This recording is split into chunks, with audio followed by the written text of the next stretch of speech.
Olá, tudo bem? Bem-vindos ao Alesp Conecta de hoje. O nosso tema por aqui é o impacto da quarentena no meio ambiente. E para contar para a gente mais sobre isso, o nosso convidado é Rafael Loyola, diretor científico da Fundação Brasileira para o Desenvolvimento Sustentável e professor da Universidade Federal de Goiás. Seja bem-vindo, professor. Olá, Priscila, tudo bem? Tudo bom. Professor, o planeta precisava dessa pausa?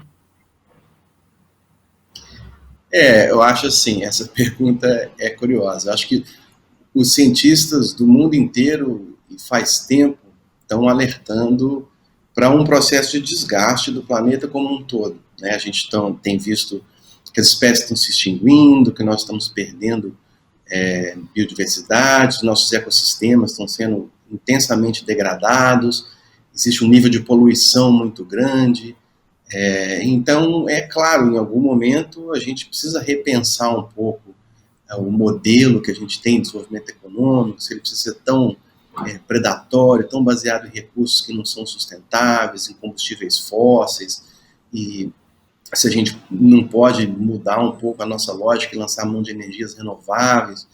Então, assim, eu acho que sim, o planeta estava precisando e continua precisando de uma pausa para respirar, para voltar um pouco e para ajudar a gente mesmo a pensar um pouco no nosso estilo de vida. Agora, a maneira como essa pausa aconteceu, infelizmente, não foi boa, né? A Covid é um desastre para o qual a gente, infelizmente, não estava preparado e as consequências é o que a gente está vendo, né? Esse número de mortes enorme. Professor, e o isolamento social causou algum impacto no meio ambiente? E quais foram esses impactos? Aí você tem uma situação interessante, Priscila, que o fato da gente diminuir a pressão sobre o planeta como um todo, mas localmente, né, dentro da cidade, ali no bairro onde você está, claramente tem um impacto positivo, a gente pode dizer assim. Então, você tem informações, né, de redução de poluição, você tem muito menos poluição sonora, porque o trânsito diminuiu, você tem menos lixo na rua, nos locais públicos, você consegue ver elementos assim da natureza que antes você não via, principalmente animais que estão passando pela cidade, os vídeos que estão circulando aí nas redes sociais mostram isso. Água um pouco mais limpa, porque você tem menos dejetos entrando em rios. Então, existe um impacto positivo, né? Vamos dizer, existe um efeito positivo ali desse isolamento social na natureza que é benéfico para a gente. De novo, não é o melhor exemplo de você gerar um impacto positivo na natureza, prendendo todo mundo em casa com medo de uma pandemia. Mas, sim, essa pausa forçada, que a gente acabou de comentar, tem um efeito direto, e o efeito é isso que a gente está vendo, a natureza aparecendo um pouco mais, as pessoas se dando conta de que elas estão mesmo morando em cidades imersas num contexto natural. Né? Eu moro no Rio de Janeiro, por exemplo, a cidade está cercada de natureza, então isso fica muito mais claro, nem todas as pessoas têm essa possibilidade ou esse privilégio de estar numa cidade com tanta natureza. Mas é fácil perceber que houve uma mudança, independente de onde você está.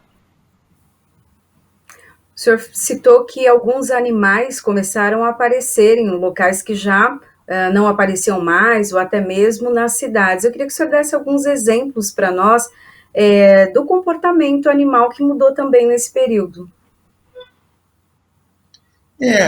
O que acontece? Acho que a gente tem que pensar na experiência própria nossa. Né? Quando você está no meio de uma cidade como São Paulo, ou Rio de Janeiro, Belo Horizonte, é difícil você ver esses elementos. Você consegue ver passarinho, normalmente são espécies muito comuns, né? Pardal, rolinha, são espécies pombos, muito comuns de cidade. Às vezes você consegue identificar uma ou outra espécie diferente, talvez uma maritaca, com sorte você vê um papagaio, um tucano, depende de onde você mora. Mas é difícil ver esses bichos que a gente chamaria de selvagens, ou que são muito mais da natureza, né, quando você passeia.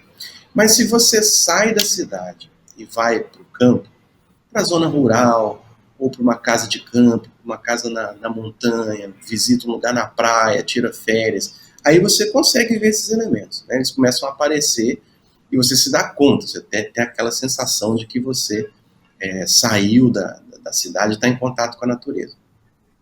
Por que isso não acontece normalmente? Porque tem uma pressão grande da cidade para essa natureza do entorno. Então, os animais que são muito sensíveis e eles são arredios, eles não vão, você não vai encontrar macaco prego ou mico, que tem acontecido aqui no Rio de Janeiro, por exemplo, andando na rua ou passando nas árvores, porque tem ônibus passando, tem uma barulhada danada, porque a poluição sonora é muito grande, tem um monte de gente circulando, isso assusta os animais e afasta.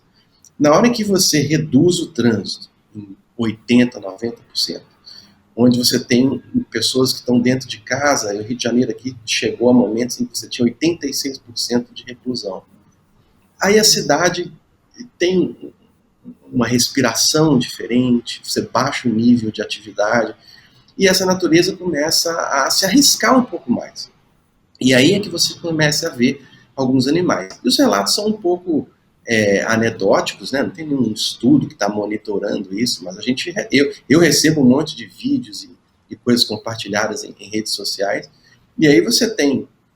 Outro dia eu recebi um vídeo de um bando de capivaras cruzando uma avenida em Cuiabá, tem fotos de água-viva no canal de Veneza, alguns animais grandes, como onça parda, né, que nos Estados Unidos chamam de puma, na Califórnia, entrando no quintal das pessoas, rinoceronte andando na rua, em alguns lugares da Índia.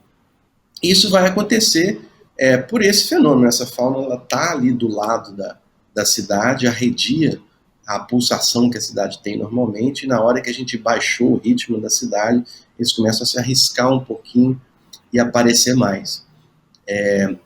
Isso não quer dizer que é necessariamente bom, né, porque revela para a gente o fato de que eles sempre estiveram lá e a gente só não conseguia enxergá-los, mas por outro lado é legal para a gente se sentir um pouco mais conectado e para entender que a natureza está ali do nosso lado e que basta a gente dar uma pausa, como você mencionou, para ela aparecer e se mostrar para a gente da maneira como ela é. Os efeitos também já são notados nos mares, oceanos, lagos? Ou ainda não dá para perceber? Acho que dá para perceber um pouco, mas você tem o que nós cientistas chamamos de variáveis de confundimento, né? Como é que é isso? Em alguns casos é muito claro, por exemplo, o nível de poluição diminuiu. Então diminuiu na China, que entrou em quarentena muito cedo, pelo início da doença lá, você tem um monitoramento constante da poluição atmosférica e lá claramente esse nível reduziu bastante. Isso está monitorado e está até discutido.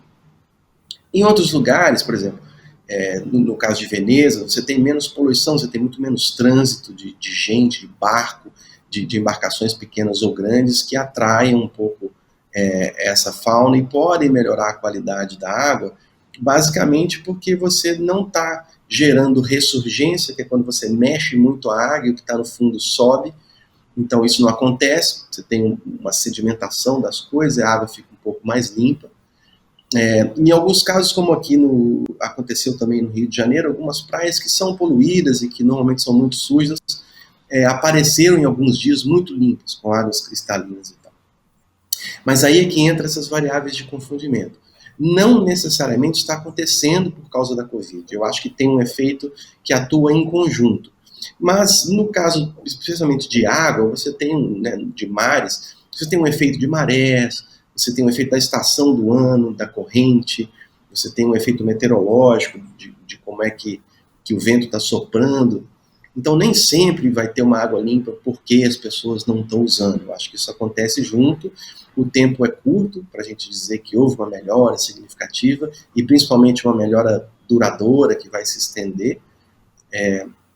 Mas é possível observar. O importante é só a gente não atribuir tudo a esse isolamento, né? Senão fica parecendo também que o isolamento é a solução para os problemas do mundo, e não é bem assim. Tem uma série de outras coisas que contribuem para a melhora da qualidade do ar ou da água, etc. A gente pensa muito, quando fala em poluição, a questão da sujeira, né? Mas existe a poluição sonora. O senhor mesmo comentou aí dessa questão, quando as cidades ficaram um pouco mais tranquilas, os animais começaram a aparecer na parte urbana, né? Isso acontece no mar também? Essa questão da poluição sonora faz com que os animais também se afastem um pouco mais da nossa visão? Certamente. O trânsito de embarcações, pequenas ou grandes, é um fator chave para a definição de onde os animais circulam, né, no mar, especialmente no mar. No oceano aberto, acho que é menos. Mas aqui perto da costa, certamente. Então, se você tem menos navios circulando, você tem muito menos embarcações menores, né, como lanchas, veleiros, iates, circulando e poluindo, porque boa parte dessas embarcações também tem um efeito poluidor ali, elas são movidas a diesel, então você tem mais espécies aparecendo e fazendo isso. Então esse efeito não só físico-químico da poluição, mas sonoro também tem uma resposta muito clara dos animais. E é bem isso mesmo. Se tiver silêncio, não é quando você está, se você for para a roça, sei lá, se você quiser silêncio, você vai ouvir os animais. Se tiver uma festa na casa que você está, você não vai ouvir nada e os animais vão fugir daquilo, porque aquele barulho realmente incomoda muito. Para eles é um sinal de alerta.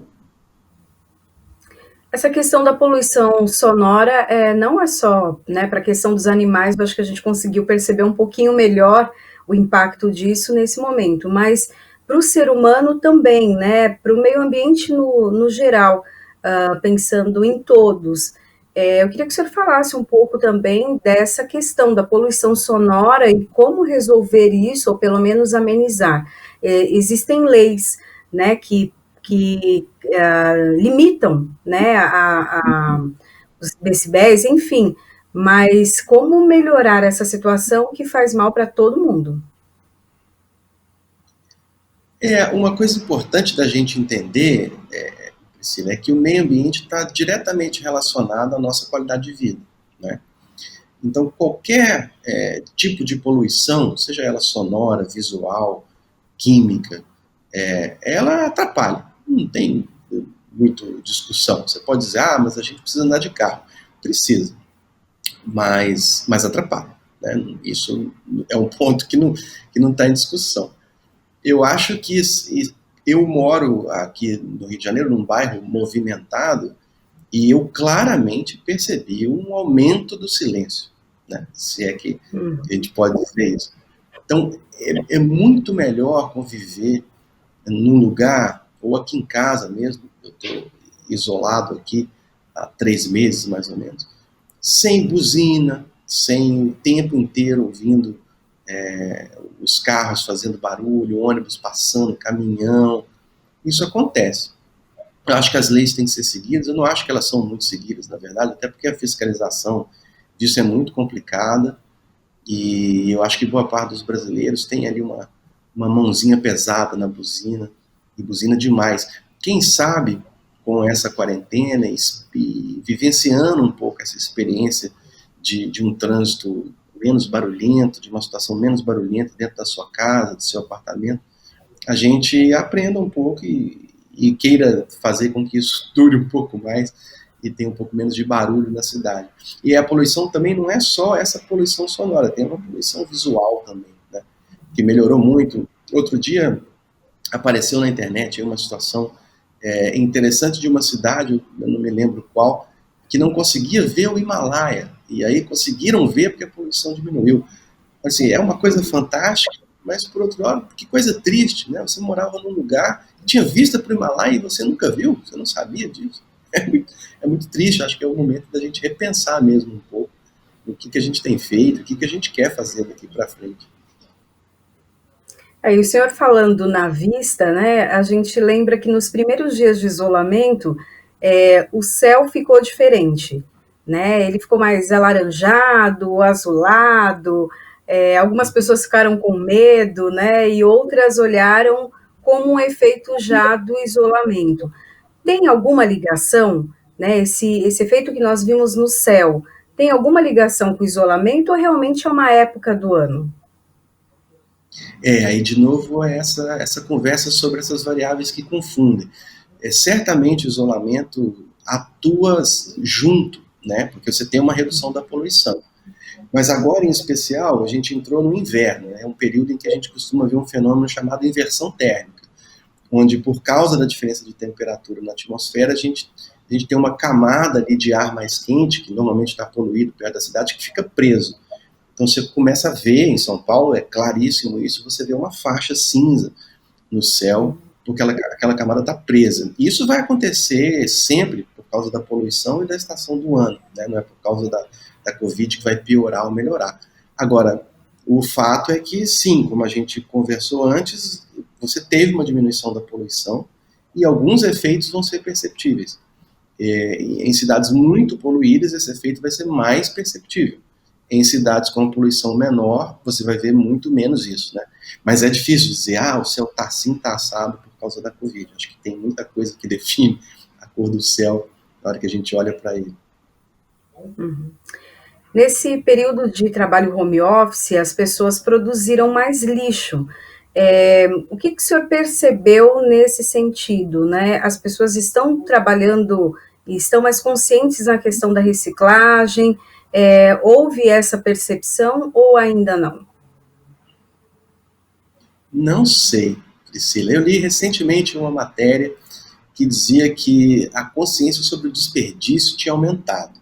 Isso porque no recolhimento do lixo orgânico, que é esse lixo que vem de alimentos que nós produzimos em casa, houve uma redução muito significativa. Ou seja, a gente está desperdiçando menos alimento.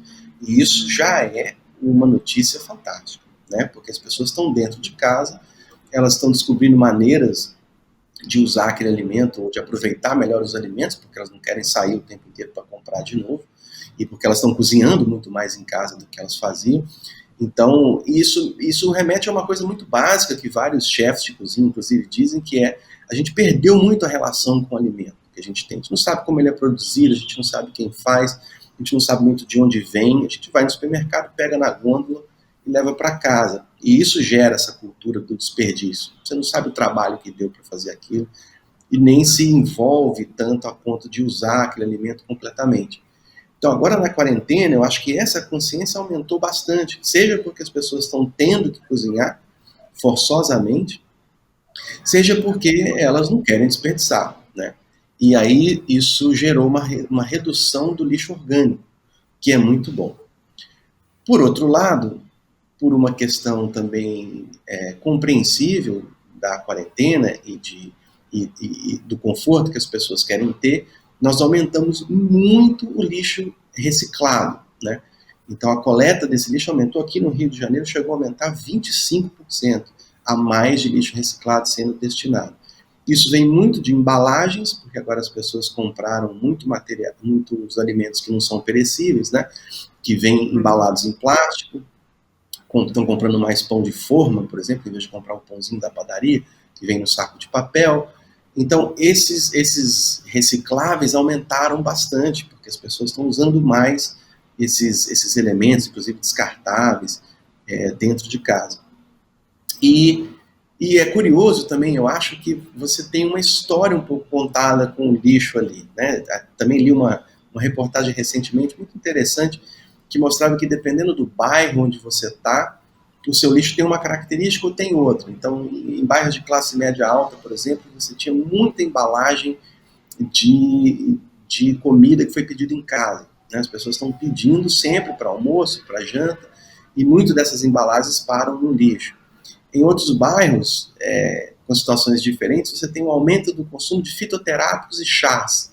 Olha que interessante, isso diz um pouco sobre a população que está ali naquele bairro, o nível de interação que ela tem com o alimento, o nível de comodismo ou não, ou de relação que ela tem com a cozinha, né?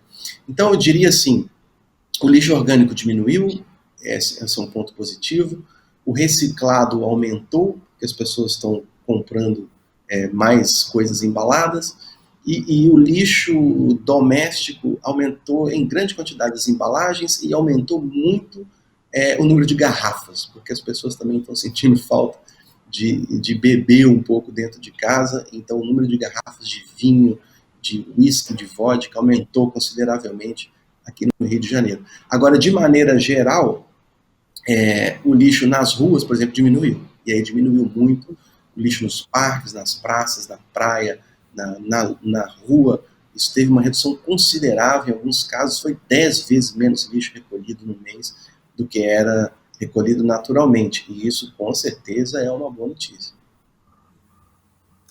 Mas o senhor acha que esse comportamento vai continuar? Porque a gente, né, todo mundo dentro de casa, a vontade é de passear num parque, de ir à praia.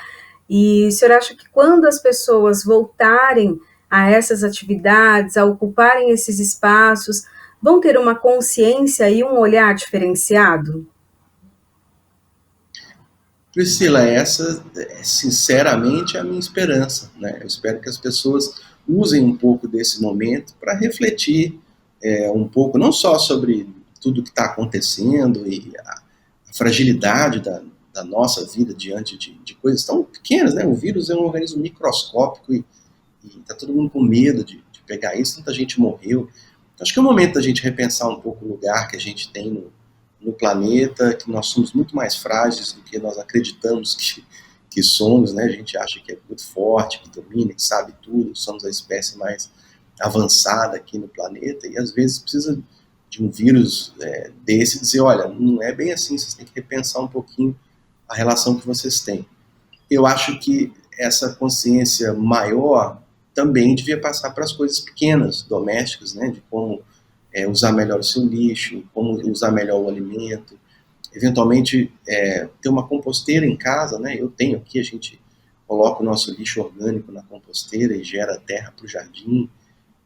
Acho que as pessoas podiam parar para pensar um pouco isso. O meu receio, eu tenho dito isso, escrevi sobre isso recentemente, é que as pessoas voltem num modo anterior, num modo de vamos tirar o atraso do tempo que ficou parado, a economia se estabilizou, a gente precisa crescer rapidamente, o PIB precisa aumentar, e aí eu acho que isso é a receita para um desastre. Eu acho que a gente tem que realmente olhar para trás como um sinal de alerta, não como um sinal de perda, né? Olhar para trás e falar, olha, isso foi um bom alerta para que a gente tem que mudar um pouco o modo de vida, tem que mudar um pouco a maneira como a economia funciona, a sociedade funciona, tem que pensar em negócios que são mais sustentáveis, que têm um impacto social mais claro, porque a gente não estava preparado para lidar com uma pandemia dessa e da mesma forma como não está para lidar com uma próxima.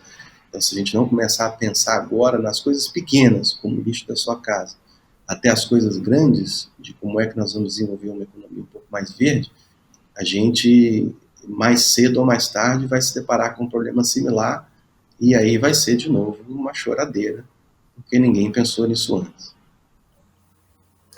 O senhor falou desse tirar o atraso, né? A gente vê que com a retomada da economia, há esse desespero, né, para então recuperar um pouco ou diminuir as perdas. Qual o impacto disso, então, no meio ambiente se ele não for gerado de uma forma sustentável? É o que eu estava falando, se a gente voltar ao modo anterior, né, se a poluição voltar aos mesmos níveis, se o lixo aumentar significativamente, se as pessoas voltarem de maneira frenética para um consumismo absurdo, para uma compulsão de comprar coisas porque eu fui obrigado a ficar em casa, aí infelizmente a gente não vai ter aprendido nada, né? E os impactos sobre o meio ambiente vão ser os que a gente tem visto nos últimos 20, 30 anos. As espécies estão desaparecendo, os ecossistemas estão sendo degradados, as nossas águas, sejam os rios ou os mares, estão poluídos, a gente está começando a ter perda de coisas que a natureza nos oferece, né? A água já não vem tão limpa, os polinizadores são responsáveis por produzir uma parte grande dos nossos alimentos, cada vez são mais raros, e a gente vai ter esse impacto grande. Então, de novo, ou a gente aprende, né, de maneira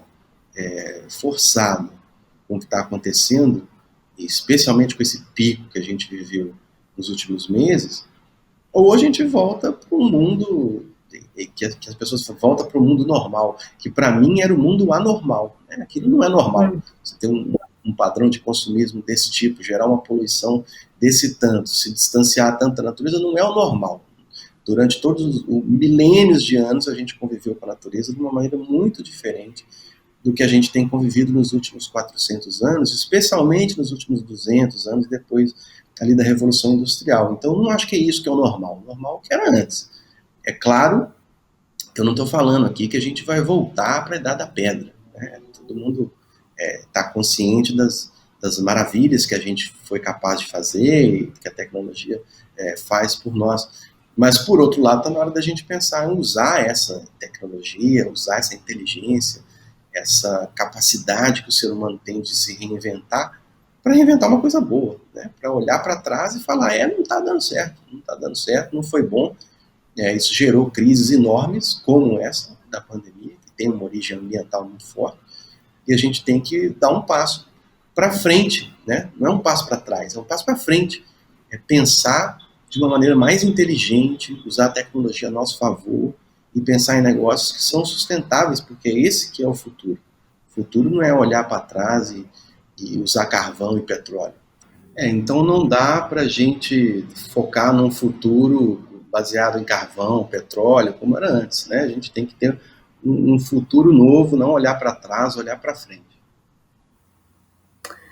Professor, e as políticas públicas que nós temos hoje, inclusive internacionais, o senhor acha que estamos indo no caminho certo? Ainda falta muito para que realmente o meio ambiente seja preservado?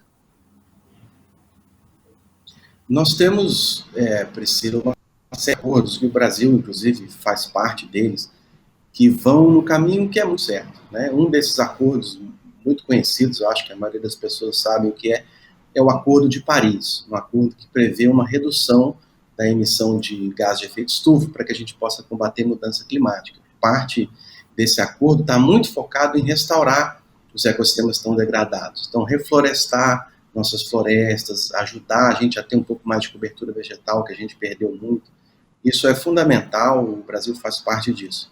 Uma outra discussão muito atual que está acontecendo agora no âmbito das Nações Unidas, da ONU, é uma discussão das metas de conservação da biodiversidade depois de 2020. Né? A gente tinha um plano estratégico que ia de 2011 a 2020, esse plano vence agora, e está acontecendo uma discussão da qual o Brasil faz parte, e tem negociadores internacionais que fazem parte do governo, do Itamaraty, do Ministério das Relações Exteriores, onde o Brasil tem que se posicionar no que ele quer em termos de conservação, qual o compromisso que ele tem, ele vai aumentar a área protegida que a gente tem no país, nós vamos nos comprometer com a extinção de espécies muito menor, a gente vai se comprometer de fato com o desmatamento ilegal zero no Brasil, tudo isso está em discussão agora, e essa discussão internacional é super importante porque ela é o que força depois os países internamente a desenvolver uma política pública. Né? O Brasil tem uma política pública para isso, um plano nacional de biodiversidade e um plano nacional de recuperação da vegetação nativa, que está muito no caminho. Agora, é claro, precisa avançar muito em engajamento, precisa envolver a sociedade nessa conversa, precisa envolver o setor privado, que vai ter um papel fundamental para que a gente possa atingir essas metas, e precisa ter vontade política. Tem que ter muita vontade política. Temos que contar com os nossos representantes, com os deputados, vereadores, senadores, prefeitos, governadores, etc., todas as instâncias, para que eles impulsionem essas agendas, para que eles possam ir lá na frente, defender essa ideia, fazer valer essas políticas públicas, para que a gente tenha uma resposta um pouco mais clara e observável, né, para que a gente daqui a 10 anos possa olhar para trás e pensar, nossa, que bom, a gente teve uma grande crise, a gente aprendeu com isso, criou políticas para melhorar, para que isso não acontecesse mais, para que a gente tivesse, em última instância, uma qualidade de vida muito melhor, e isso deu certo, né? A população está melhor, a expectativa de vida aumentou, a poluição diminuiu, o nível de felicidade da população, que é discutível, mas é possível de ser medido, aumentou também. Eu acho que é isso que tem que estar na cabeça, não só dos nossos governantes, mas da sociedade como um todo. Agora é um ponto de virada. A gente tem que aprender o que aconteceu, olhar para frente de uma maneira mais inteligente e mais sustentável. Rafael Loyola, diretor científico da Fundação Brasileira para o Desenvolvimento Sustentável e professor da Universidade Federal de Goiás, muito obrigada pela sua participação e dividir com a gente, então, esse alerta que nós todos precisamos cuidar, sim, do meio ambiente. Muito obrigada.